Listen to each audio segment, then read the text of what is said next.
You ready to walk? Yeah. Happy New Year! Hey guys, it's Sarah and Allie from Snowmass Tourism, and we're taking over the Aspen Times drop-in today. We are checking out the new ACES guided treks here in Snowmass. Neither one of us have done this trek yet. We're really excited. We have Kathleen with us today. She's stuck with just the two of us. So she'll be giving us a little bit more info on all the other products that ACES has to offer on the mountain. So for now, We'll see you out there. here we go.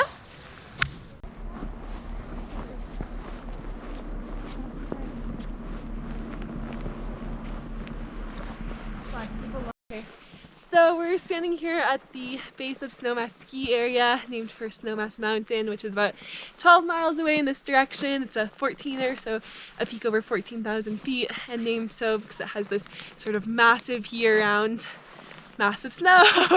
So we're here at about 8,000 feet, so there's about 25% less oxygen than at sea level. So as we're walking, you guys might feel it as we're starting to go uphill.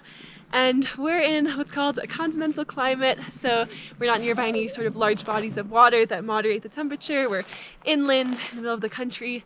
It's a climate that's characterized by really extreme weather patterns. So we have really warm, sort of sunny summers, these really cold, snowy winters, also big fluctuations between day and nighttime temperatures, and also huge fluctuations in precipitation. So during the winter, we look around, we see lots of snow. We get about 80% of our precipitation as snowfall during the winter time, and we have these sort of really dry summers. So a lot of the wildlife, the plants, the people rely on water that's falling as snow in the winter time year round. So as we're walking, we're going to be talking about different ways that people, plants, and animals have all adapted to living in this kind of extreme climate.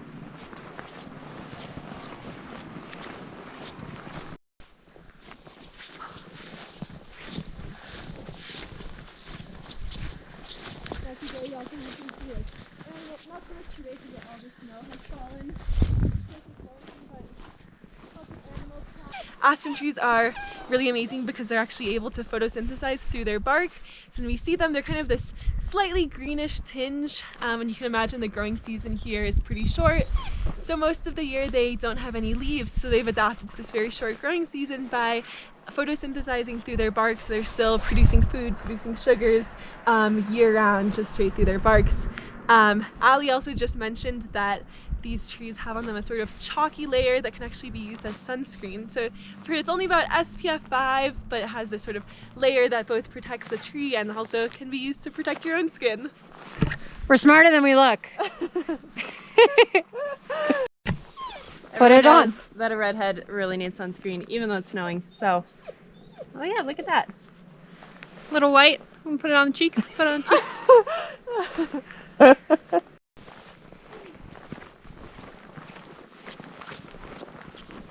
So nice and quiet back here. Oh my gosh, it's amazing. If you bring a dog, it's even more of a workout. So right now we're stopping to look at some conifer trees around here. We have mostly blue spruce and Douglas fir. So we're looking at the needles right here. This is a Douglas fir. We're gonna break one off and crush it up and smell it. Oh, I'm going for it.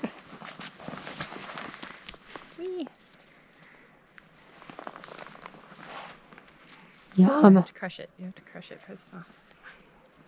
Oh, it smells so good. Hammers, want to smell? Do you want to smell? Not eat it. Do you want to smell it? So it smells like Christmas trees, right? Yeah. So these trees are closely related to what we use for Christmas trees today. And these trees are really, like aspen trees, amazingly well adapted for living up here in this sort of cold and snowy and extreme climate. So all of these trees we're looking at right now surrounding us are completely dormant. So just like how black bears hibernate in the wintertime, these trees shut down. They're pausing photosynthesis, they're not growing, they're just kind of waiting. So they're waiting for longer hours of daylight, for warmer temperatures. Like I mentioned, there's not much rain here in the summertime, so these trees are waiting for all of this snow to start melting so they can resume photosynthesis once it's time. They're pretty.